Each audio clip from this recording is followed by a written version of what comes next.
Seat साहब, आप तो अवॉइड करना चाहते हैं पॉलिटिकल मैस से, लेकिन आपके व्यूवर्स जो हैं वो आपको पॉलिटिक्स में ही घसीटते रहेंगे। कराची से अली, बहुत इंटरेस्टिंग क्वेश्चन है इनका, शामिल करते हैं। इमरान खान बहुत ही ज़्यादा पॉपुलर है पाकिस्तान में भी, और ओवरसीज़ पाकिस्तानी खुसूसी तौर पर इमरान खान से बहुत प्यार करते हैं। पाकिस्तान की इकॉनमी की जो हालात है वो बहुत बुरी है, और नेक्स्ट ईयर हमें अच्छे खासे पैसे देने हैं और काफ़ी मुश्किल टास्क है पैसे इकट्ठे करना।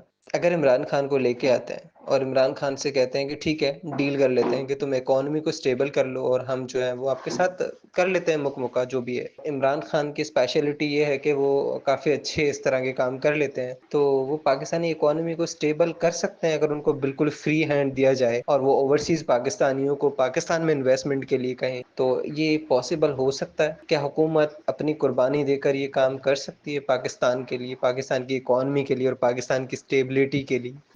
वाह जी वाह। मेरा ख्याल है आप भूल ही गए कि जब इमरान खान साहब प्राइम मिनिस्टर थे तो इकॉनमी का क्या हाल था, कितने पैसे वो लेके आए, कितनी दफ़ा खान साहब ने उनको कहा कि पैसे लाएं इन्वेस्टमेंट करें। कमाल हो गया यार, वैसे आपस की बात है।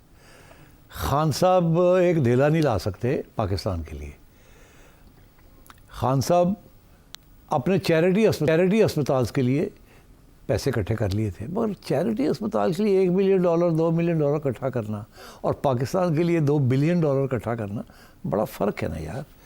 खान साहब से यही उम्मीद थी जब वो आए थे 2018 में, या लाए गए थे कि जी आप गवर्नमेंट भी ठीक करें, स्टेबल करें, अच्छे लोग रखें, करप्शन ख़त्म करें और दुनिया के ममालिक के साथ अच्छे तल्लुकात करें, तजारत को शुरू करें, इन्वेस्टमेंट लेके आएँ और पाकिस्तानी जो एक्सपैट्रिएट्स हैं उनसे कहें कि वो दिल खोल के पाकिस्तान के अंदर इन्वेस्टमेंट करें और पैसे लेके आएँ।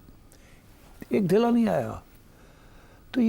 तो उसकी वजह थी कि ये गवर्नमेंट नहीं चला सकते। Khan is a great leader, a great populist leader, और खान को गवर्नमेंट चलाना उसको आती नहीं है। खान आता था 11 बजे और 3-4 बजे घर चला जाता था, और उसने अपनी एक्सरसाइज भी करनी होती थी, उसने और भी काम करने होते थे बनी गाला में।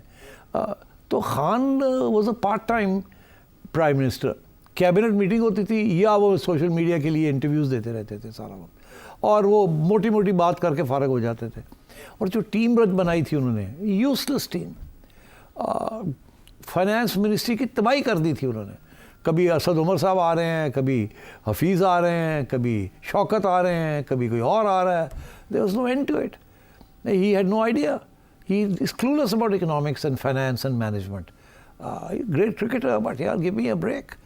तो अब आपकी ये तवक्को है कि खान आएगा, स्टेबिलिटी आ जाएगी ऑफ द इकॉनमी, वो चल पड़ेगी, बड़ी ज़बरदस्त इकोनॉमिक पॉलिसीज़ होंगी। वो तो शुरू में ही पता चल गया था जब इन्होंने आतिफ मियाँ को, किसी ने कहा कि जी Atif Mian is the world's greatest Pakistani economist, उन्हें बुला लें आप। वेरी गुड, बुलाओ जी आतिफ मियाँ को। आतिफ मियाँ आ गए जनाब, बड़े खुश and he is a great गाय। पता चला जी कि वो किसी माइनॉरिटी कम्युनिटी के हैं और वो तो बड़ी तनकीद हो जाएगी, ओह अच्छा छुट्टी करा दो। तो मतलब इस तरीके से तो नहीं इकोनॉमीज चलती। और मतलब 4 साल में 4 finance ministers, give me a break. पहले एक IMF आएगी, फिर नहीं आएगी, फिर आएगी, एंड सो ऑन। मैं बहुत से एग्जांपल्स दे सकता हूँ। तो he was a disaster as far as economic management was concern. And similarly वो जो बाकी वादे थे कि जी खान की वजह से ये हो जाएगा, वो हो जाएगा, खान के दौरान हमारे foreign relations rock bottom, India के साथ रॉक बॉटम, पहले बॉटम पे थे फिर रॉक बॉटम पे चले गए। अमेरिका के साथ ठीक ठाक थे, वो भी ख़राब हो गए। सऊदी अरेबिया के साथ बहुत अच्छे थे, वो भी ख़राब हो गए, और रह के गया। तो I am sorry, Khan is a great guy, great agitator, great cricketer, a great leader, populist, मगर Khan is not a good administrator. और ख़ान को अगर आप वापस लाएंगे तो फिर पूरी टीम भी दें खान को, और ख़ान को कहें कि बस वो 2 घंटे के लिए आया करे और गपशप मार के चला जाया करे, और फिर हुकूमत किसी और के हवाले करें जो कि गवर्नमेंट को और मईशत को चला सकते हैं। ओके अली साहब, आपको जवाब मिल गया कराची से, और अब वहाँ से सही चलेंगे नोमान साहब के पास। वो क्या जानना चाह रहे हैं? सीडी साहब, अभी ये पख्तूनों के अगेंस्ट और अफगानियों के अगेंस्ट एक कंपेन चल रही है सोशल मीडिया पे, नून लीग की तरफ से और थोड़ी बहुत एस्टैब्लिशमेंट की तरफ से। तो क्या ये 90s की तरह, जो जिस तरह जाग पंजाबी जाग का नारा लगाया था नवाज शरीफ साहब ने अगेंस्ट पीपल्स पार्टी, और उस टाइम भी उनको एस्टैब्लिशमेंट की सपोर्ट थी, तो क्या ये उसी तरह की कंपेन है टू काउंटर पीटीआई इन पंजाब? नहीं, देखिए, yes it is slightly aimed at PTI, but मेरा ख्याल है एस्टैब्लिशमेंट को ये बात पसंद नहीं है और ये ख़त्म हो जाएगी कैंपेन, जो मेरी इन्फॉर्मेशन भी है और अंडरस्टैंडिंग भी है। और इसके पीछे यही है कि क्योंकि पीटीआई की तरफ से ये आवाज़ें उठी हैं कि ये जो धरना था, लॉन्ग टर्म मार्च था, आखिरी कॉल थी, इससे पंजाब की तरफ से शमूलियत नहीं हुई, पंजाब के लीडर्स भी नहीं पहुँचे, पंजाब की आवाम भी नहीं खड़ी हुई। तो केपी के लोग और उनके दरमियान ये एक किस्म की एक फीलिंग थी, या उसको उकसाया भी गया फ्रॉम देयर साइड कि ओए पंजाबी हो, तुसी कित्थे हो। तो इसलिए फिर मेरा ख्याल है काउंटर करने के लिए उसको, यहाँ भी कुछ लोग जो हैं उन्होंने कहा जी पंजाब जाग पंजाब, देखो ये आपको गालियाँ दे रहे हैं, तुम भी जैसे ये गैरतमंद है तुम भी गैरतमंद खड़े हो जाओ, एंड सो ऑन। मेरा ख्याल है ये इट्स नॉट गुड। वो भी बात गलत थी और ये भी बात गलत है, और ये मेरा ख्याल है कि इस्टेब्लिशमेंट में इशारा यहाँ कर दिया है कुछ लोगों को, जो कि इस बात को आगे बढ़ाना चाह रहे थे कि ये पंजाब और पठान वाली बात ख़त्म की जाए फौरी तौर पे। Don't forget 70% or 60% of the Pakistani army and armed forces are Punjabi and 30 to 35% are Pashtun. And इससे ज़्यादा डिवाइसिव और ख़तरनाक कोई बहस या बयानिया नहीं हो सकता। ठीक है, अब अगला सवाल है कि नून बली का बकरा क्यों बनी है, कितने नफलों का सवाब मुस्लिम लीग नून को मिल रहा है इक़दामात की वजह से। इसका जवाब सेठी साहब से लेंगे एक ब्रेक के बाद।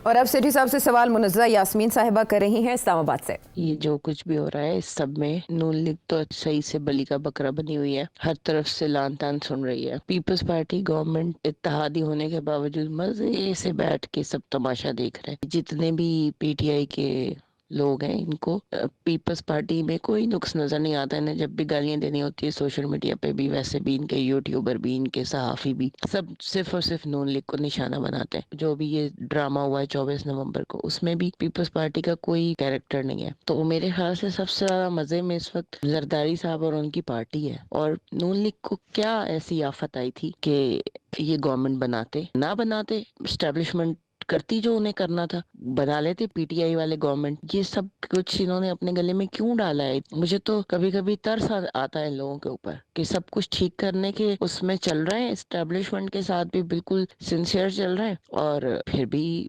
हर तरफ से बेचारे जो है परेशान ही है। एक्चुअली इसका जवाब मैं एक दफ़ा नहीं काफ़ी दफ़ा दे चुका हूँ मुख्तलिफ मौक़े पे। अगर आप चाहें तो मैं एक दफ़ा फिर दोहरा देता हूँ, और थोड़ी सी इसमें इन्फॉर्मेशन भी है और कहानी भी है और हकीकत भी है। ये है कि जब ये सब कुछ हुआ तो उस वक़्त जब खान साहब की छुट्टी हुई तो नून लीग के अंदर ही डिबेट चली थी कि फौरी तौर पे इलेक्शन करा लिया जाए या हुकूमत ले ली जाए। और उसमें दो पॉइंट्स ऑफ व्यू थे। एक ये था कि नहीं, हुकूमत ले लेते हैं और 6-7 महीने रखेंगे, कुछ हमारे केसेस हैं उनको ख़त्म करवाएंगे, कुछ ये है कि हुकूमत के बेसिस के ऊपर कोई थोड़ी बहुत अपने लिए सहूलतें क्रिएट करेंगे, एक ऐसी प्लेइंग फील्ड क्रिएट करेंगे जो कि थोड़ी सी फेवरेबल हो। तो इसलिए 4-5-6-7 महीने के लिए ले लेते हैं। अच्छा, जो काउंटर आर्ग्यूमेंट था वो ये था कि नहीं, अभी सारा वो IMF वाली चीज़ गले पड़ने वाली है, हम उसका हिस्सा नहीं बनना चाहेंगे, बिकॉज अगर हम बन गए तो बड़ी गड़बड़ हो जाएगी, आवाम हमसे दूर हो जाएगी, फिर ये 5-6 वाली महीने में हम पिट जाएंगे अगर हम इलेक्शन में जाएंगे। इस वक्त खान बड़ा अनपॉपुलर है, हम जीत सकते हैं इलेक्शन फौरी तौर करा के। ये डिबेट चली, उसमें मैं आपको ये बता सकता हूँ कि मियाँ नवाज शरीफ साहब का ये मौक़िफ़ था कि जी अभी इलेक्शन करानी चाहिए। उनको पहले तो जो दूसरी पार्टी थी उन्होंने कहा कि नहीं चलें 1 महीना हमें दे दें, हम 2 कानून करना चाहते हैं, वो पास करके तो हम कर देंगे। वो 2 कानून क्या थे? एक तो ये था कि ये नैब ने हमारे सब गले में फंदे डाले हुए हैं, नैब को थोड़ा सा अमेंड करना है, ये बड़ा ज़रूरी है। और दूसरे भी इसी किस्म का एक और इशू था कि उसको भी कर लें ताकि ये मामला जो है ना उसके बाद हम 30 डेज़ के बाद we'll dissolve the assembly and we'll do the election. मगर फिर एक दफ़ा जब वो इक़्तिदार में आ जाते हैं, कुर्सी में बैठ जाते हैं, मज़े आने शुरू हो जाते हैं, सलूट पड़ने शुरू हो जाते हैं, गाड़ियाँ 30-30 गाड़ियों के ड्राइविंग शुरू हो जाती है, तो फिर दिमाग थोड़ा सा मतलब घूम जाता है। तो मेरा ख्याल है फिर यही हुआ और फिर नवाज शरीफ साहब ने प्रेशर डाला कि अब बस करो, चलो आओ घर, जल्दी से इलेक्शन अनाउंस करो। और मैं आपको ये बता रहा हूँ एज ऑथेंटिक कि फ़ैसला हो गया, चलो जी ठीक है जी, मियाँ साहब कह रहे थे करो जी। और यहाँ तक मैं आपको बता दूँ कि पॉइंट्स भी लिखे गए कि शहबाज शरीफ साहब ने किस दिन ये तकरीर करनी है और उसके अंदर कौन से पॉइंट्स उन्होंने बात करनी है। जैसे ही ये फ़ैसला हुआ और हम चल रहे थे उस तारीख़ की तरफ, तो खान साहब, इमरान खान साहब एक जलसा लेके कहीं जा रहे थे या आ रहे थे, वहाँ उन्होंने खड़े होकर ऐलान किया कि इस्लामाबाद मैं इस गवर्नमेंट को निकालूंगा, मैं आ रहा हूँ। तो आपको याद है वो एक वीडियो क्लिप था कि खान साहब धमकियाँ दे रहे हैं कि मैं आ रहा हूँ और 25 तारीख को मैं ये कर दूँगा, वो कर दूँगा, मैं गवर्नमेंट को नहीं रहने दूँगा। और किसी ने, शाह महमूद कुरैशी साथ इनके खड़े थे और शाह महमूद कुरैशी साहब ने कोई फ़ोन लिया, फ़ोन लेने के बाद इन्होंने खान साहब को कहा, कोई बात कही तो खान साहब ने कहा हाँ ठीक है, कौन है, फिर कहा हाँ ठीक है। तो ये धमकी खान साहब ने उस वक़्त दी थी। जैसे ये धमकी दी तो नून लीग वाले जो है उनका सर चकरा गया। उन्हें एक पार्टी जो थी, जो रहना चाहती थी गवर्नमेंट के अंदर, उसने दूसरी पार्टी जो मियाँ नवाज शरीफ की पार्टी थी उसको ये कहा कि देखें अब अगर हमने छोड़ दिया तो खान कहेगा मैंने निकाली है गवर्नमेंट, ये हम अफोर्ड नहीं कर सकेंगे। हमारी इस वक्त आवाम ये समझेगी खान ज़्यादा पावरफुल है और हम कमज़ोर हैं, इसलिए हम इसकी धमकी के अंदर प्रेशर में आ गए। तो ये आर्ग्यूमेंट जो थी ये फिर उन्होंने मियाँ साहब को आगे रखी कि जी हुण नहीं असी जाना, हुण खान ने धमकी देती है तो हुण अगर असी गए तो एक कमज़ोरी होएगी और कमज़ोरी दे विच इलैक्शन विच आवाम ये समझेगी कि वो तकड़ा है, ये दौड़ गए ने, उन्हें धमकी दी थी, दौड़ गए ने। तो उस वक़्त फिर ये फ़ैसला रिवर्स किया गया कि ठीक है फिर अब वो स्पीच शहबाज शरीफ साहब नहीं देंगे और अब हम रहेंगे, आगे जाके देखा जाएगा। वो जो आगे जाके देखने वाली बात थी वही थी कि जी सितंबर नवंबर तक हम रहेंगे, फिर देखा जाएगा। मगर वो सितंबर नवंबर में तो फिर कोई और ही बात शुरू हो गई और वो फिर ख़त्म ही नहीं हुई, जिसकी वजह से फिर इनको आगे जाके एक और स्टेज पे इलेक्शन अनाउंस करनी पड़ी। और जब वो की तो फिर आपने देख ही लिया कि हशर क्या हुआ। So I think that was the original mistake. अब ये है कि इन्होंने गवर्नमेंट क्यों ली इस वक्त तो ऑप्शन ही कोई नहीं थी। इनको तो कहा गया था कि हम इलेक्शन करा देते हैं, आप आएंगे, आपने गवर्नमेंट चलानी है और IMF प्रोग्राम करना है। अब आप कह रहे हैं कि ये इनको नहीं लेनी चाहिए थी, मगर वो तो बात पहले का फ़ैसला था ना, पहले ना लेते और इलेक्शन करा लेते। अब जब इलेक्शन करा के ये मतलब ये आ गए हैं, अब चारा कोई नहीं था ना। अब तो ये इस्टेब्लिशमेंट की पार्टी बन चुके हैं, ये आवाम की पार्टी तो नहीं है। तो अब ये कि इस्टेब्लिशमेंट की पार्टी है तो फिर जो इस्टेब्लिशमेंट कहेगी वो करना पड़ेगा। अब वो पिटाई हो रही है। IMF का प्रोग्राम जो है, इन्होंने मिफ्ता इस्माइल कहते थे कि जी IMF का प्रोग्राम करना पड़ेगा, मियाँ नवाज शरीफ कहते थे नो, आवाम पे बोझ हमने नहीं डालना। ठीक है, तो क्या हुआ, मिफ्ता इस्माइल की छुट्टी करा दी थी कि जी तुम गलत बात कर रहे हो, और आखिर में क्या हुआ, जो मिफ्ता कह रहे थे वही किया इन्होंने आके, क्योंकि और चारा कोई नहीं था। तो जब वो किया तो अनपॉपुलर हो गए। अब खान जो है वो रिबाउंड कर गया, और जब खान रिबाउंड किया तो फिर इलेक्शन में आपने देख ही लिया क्या हुआ। फिर करना पड़ा, कोई हाथ पैर मारने पड़े खान को रोकने के लिए। तो अब मैं समझता हूँ कि इस किस्म की गलतियाँ हुई हैं, bad policies and bad decisions. मगर अभी भी मैं ये कहूँगा कि नून लीग के अंदर मियाँ नवाज शरीफ के साथ 2-3 और लोग भी थे जो उनकी हमायत कर रहे थे, मगर मियाँ नवाज शरीफ साहब के ऊपर बाकी पार्टी से बड़ा प्रेशर था, बड़ा शौक़ था उनको कि हमने बैठना है, अब केसेस ख़त्म कराने हैं और ख़ान को नॉकआउट करना है, इस्टेब्लिशमेंट के साथ मिल के करना है, उनके ख़िलाफ़ नहीं जा सकते। और अब तो हमने कुछ जो नॉमिनेशन की है आर्मी चीफ़ की, उसमें भी हमें कोई ऐसा आर्मी चीफ़ जनरल मिल गया है जिसके प्रॉब्लम्स हैं विद नवाज शरीफ के दुश्मनों के साथ। तो इसलिए बेहतर यही है कि इससे बेहतर अपॉर्चुनिटी नहीं हो सकती। मगर वो ठीक है, आपने कर लिया, आप बैठे हुए हैं, मेरा ख्याल अभी आप जा भी कहीं नहीं रहे। मगर बात ये है कि जब आप आवाम के पास जाएंगे फिर आपको पता चलेगा कि कितनी बड़ी कीमत आपने अदा की है। ये ठीक है, यानी जो इस वक्त मुस्लिम लीग नून बो रही है उसकी फसल इंतखाबात में कटेगी। अगला सवाल अदील का है लाहौर से। शेर साहब, आपने इमरान खान की सऊदी अरब और बरतानिया में जलावतनी के बारे में तो तबसरा किया। मैं आपसे ये जानना चाहता हूँ कि क्या मुस्तकबिल करीब में इमरान खान अमेरिका में जलावतनी इख्तियार कर सकते हैं? दो हिस्से इसके। एक ये कि क्या उनको मौका मिलेगा यहाँ से बाहर जाने का कि नहीं, और इनफैक्ट 3 हो गए। दूसरा ये कि क्या वो अगर मिलेगा तो कहाँ जाना चाहेंगे, और तीसरा ये कि क्या वो जाना भी चाहेंगे या नहीं जाना चाहेंगे। अमेरिका जाएंगे? अब मैं समझता हूँ कि ये बात ही नहीं होगी कि आप इस मुल्क से बाहर चले जाएं। पहली बात ऐसी उसको ऑफ़र नहीं होगी। दूसरी ये कि अगर ऑफ़र होती भी है तो वो सऊदी अरेबिया की होगी, अमेरिका की कभी भी नहीं हो सकती, यूके की कभी भी नहीं हो सकती। ये उस मुल्क की होगी जहाँ उनको ढक के रखा जाएगा, ये ज़ुबान बंद करके रखी जाएगी। और तीसरी ये कि अगर ऑफ़र होती भी है तो खान नहीं जाएगा।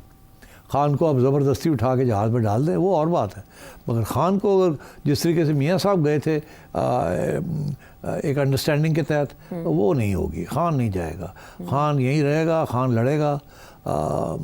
और जब तक खान के साथ कोई मुकमका नहीं होता जिसके साथ खान को ये एश्योरेंस हो कि जल्दी इलेक्शन, एक नए फ्री एंड फेयर इलेक्शन होंगे, उस वक्त तक खान पीछा नहीं छोड़ेगा। ईल कैरी ऑन। अब वो कैरी ऑन जो है वो क्या आवाम उसका साथ देगी नहीं देगी, किस हद तक देगी किस हद तक नहीं देगी।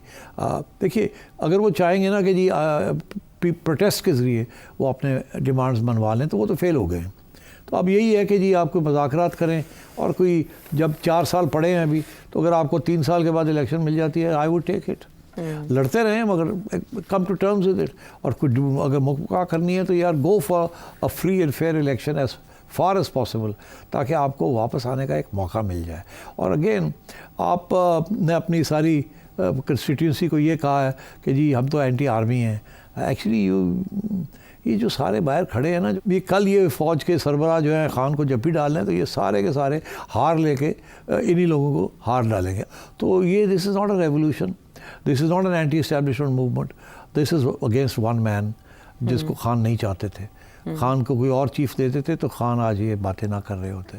तो इसलिए इसको सोच समझ की बात करें। जैसे मैं एक ज़माने में कहता था ये जो लॉयर्स मूवमेंट है 2009 में 8 में जो हुआ था, that was not a revolutionary movement. It was not a movement जो कि ट्रांसफॉर्म करने जा रहा था आपकी जुडिशल लैंडस्केप। ऐसे लगता था इनकलाब आ गया है और इंसाफ मिलेगा। क्या मिला आपको? कुछ भी नहीं।